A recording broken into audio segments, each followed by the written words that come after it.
Hey, sports fans, Mark's back. Just finished half the German turn of turn 2 in Compass Games, The Fall of the Third Reich. So why am I showing you the sequence of play? Because I'm going to actually try to go through this and give you an idea so you could play. So obviously the turn marker advance phase. We advanced the turn marker from turn 1 to turn 2. Oh boy, look at that. Isn't that exciting? All right. Axis reinforcement segment. So you saw those troops I got on the turn marker. Those are your reinforcements. And of course you do Axis, then the Allied, then the Soviet. And it's pretty simple. They actually, Axis reinforcements can, as long as they obey stacking and can go anywhere in Germany. Allied reinforcements always go to the England box or the Mediterranean box. And Soviet reinforcements go in either city hexes or town hexes. Or the east edge, actually, they can go on. Then you do the strategic air phase. So the Axis air assignment segment. The Axis get 3 air units, and you have to always assign one to home defense, which is right here. The other 2 can go in the front. The one that you see at top there was in the Mediterranean, and the other one there is on the east front. It has not been used yet. And I'll tell you why that one's in the Med.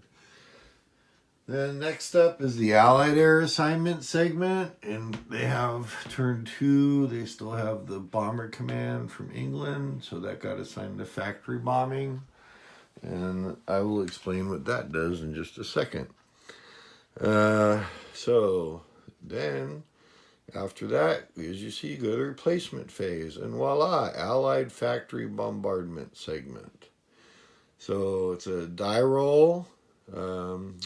Modified in 43 for a -4, as long as there's a luftwaffe unit in home defense, which there always has to be unless they've all been eliminated.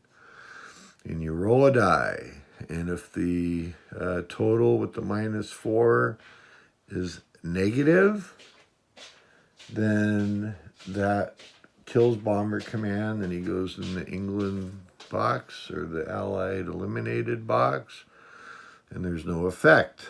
If it's a 1 or better, the Luftwaffe unit in the home defense is eliminated, and you must immediately, of course, send it to the Axis unit eliminated box, and it must be immediately replaced. So what happened was I got a result of a 1. I rolled a 5. So this was the assignment right here. And because of that result, and of course I eventually replaced it, this went here. And this one's from the Mediterranean slid over to the home defense. Of course, this is at the end of the, turns, or not turn, but Axis half. So that's all been redone. All right, there was no Axis interdiction. Okay, Axis replacement segment, pretty basic. So I'll just tell you the Soviets get 10 replacement points. Here's their eliminated box. Of course, already did the replacements. But basically, all the Soviet units are 1 step. They all cost 1 replacement point. Pretty basic. And they, of course, haven't obey stacking limits, get placed like reinforcements either in cities or, cities or towns. Towns. For the Axis, they have 4 factories. This one, of course, the Ruhr, and then, of course, actually, I'm not going to pull it, but Berlin's a factory, so it's 4 factories, and they have multiples. And in 43, that multiple is 2. So normally they would have 8 replacement points. But because of the 1 result that we got with the bombing the factories, that gave them 7. Obviously, so I managed to I spent 2 to reflip 2 units in here. And then I was able to spend the other, then I spent 2 to bring back the Luftwaffe unit, because that's what that cost. All the land steps cost 1. So that's why that Luftwaffe is there. It's now awaiting for the turn 3 allocations. And then I brought in, basically, I figured I needed some troops to man beaches. So built 4 units, but these are all still in the dead pile. Then as we move on, so after replacements are done, we'll go to the Allied invasion phase. So it's turn 2. We decided that we're going to invade at Salerno there. Just play an historical first game. And one thing I wanted, before I get, I wanted to note that actually when Sicily fell, Italy surrendered, because Italy surrenders if Rome is occupied, or if there are 2 cities occupied, which I guess could be Milan and, Syracuse, I guess, or if a city and 2 towns. So as soon as that happened, in the cleanup phase, Italy surrendered. You pull all the Italian units off the map, and I'm not way over there. The Axis are going to get 2 pro units, and there'll be 1 Italian that will show up. I just wanted to bring that up. But we're in the beachhead placement segment.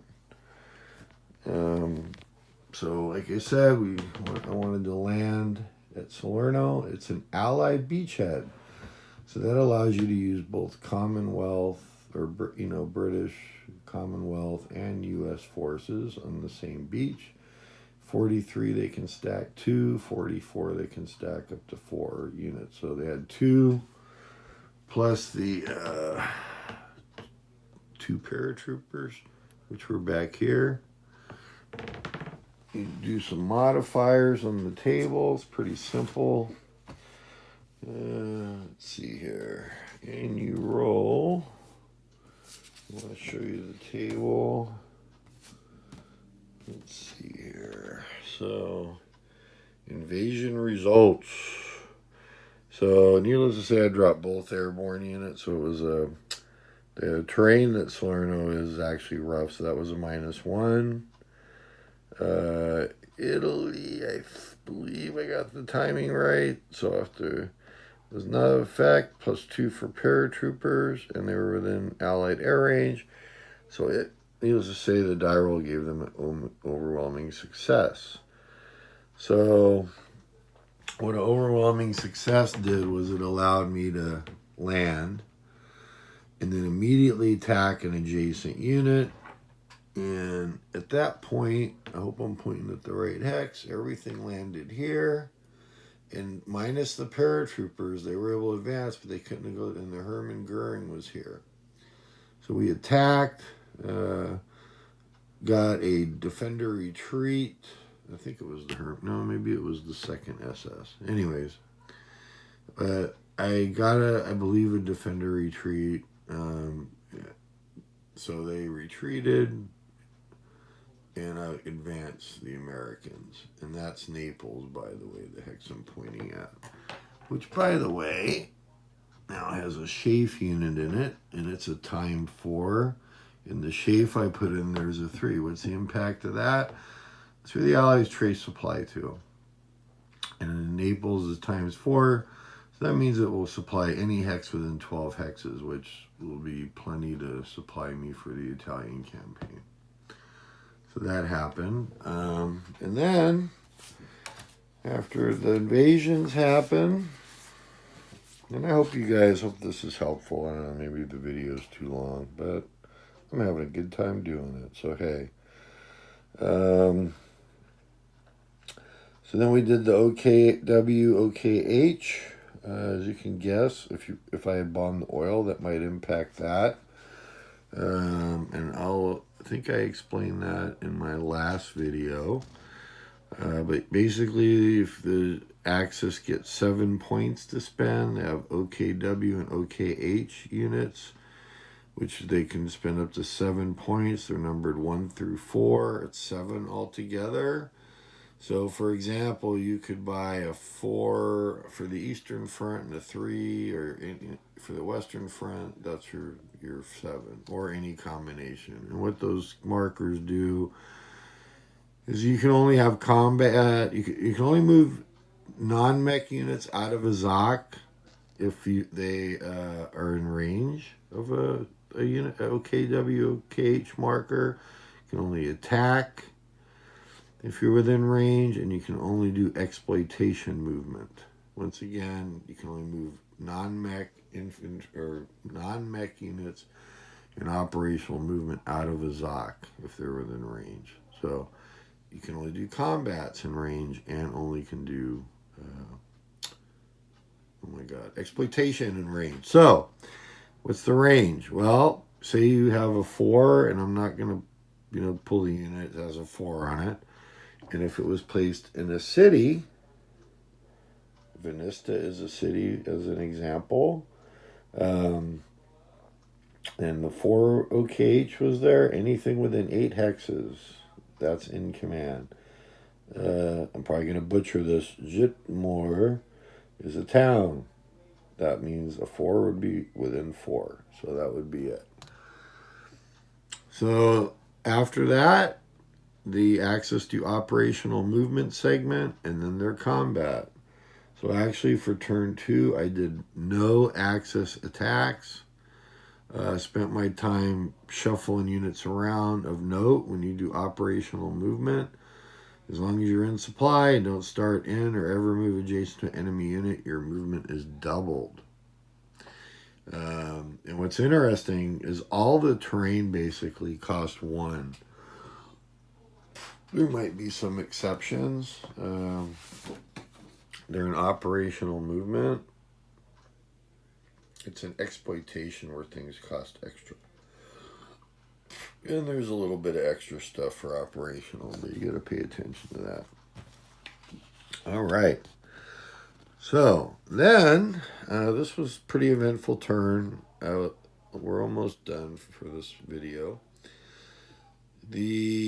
After that, the Allied-Soviet reaction phase. And I think I mentioned this in the other video, but just for, and I'm going to giggles, or not giggles, but for clarity, I'm just going to show you the Soviets, but the Western Allies have one also. Okay. Right here. And how this little baby works and how I used it, I did. Yeah.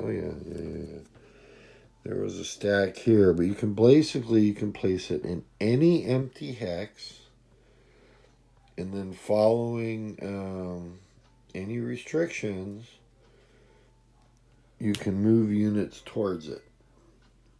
Okay, in this case, I believe I stacked it here. Moved 3 units there, and I attacked that B unit there for Germany. Then, I believe that's what I did. Or you can just place it on a stack, and you can move those guys. Now, of course, these guys are in ZOC, and they're not, there's no Stavka command on the board yet this turn. So, but then after you do that, then you actually can do a reaction combat with the units that moved or got marked for reaction. So, kind of gives you a little bit of limited counterattack possibilities. And then you do the Axis attrition phase, which comes before exploitation. Interesting. So there was an Axis unit right here. It's no longer there because it was out of supply and died. That's attrition. You die. It's a Ted Racier game. Nice and brutal. Quick, easy. Then exploitation. I already took the OKW or OKH markers off. But basically I had it here. I was able to, I stacked these two guys to, they're okay armor. I want them set up for in the reaction. And I was able to move a guy up. That's what I did with my exploitation. And I don't believe I broke any rules with that. I think it's just like an extra movement phase. You don't have to necessarily have attack. You just have to be a range of your headquarters. And boy, that was a long 15 minutes. But hey, a lot of stuff happened. I'm really liking the game. I hope that you're enjoying this. And I'll get it up on my Clark Commando page soon, and I think it's a really great game. Plays really well solitaire and pretty quick. I'm just really slow. Got a lot of things going on. All right, thanks.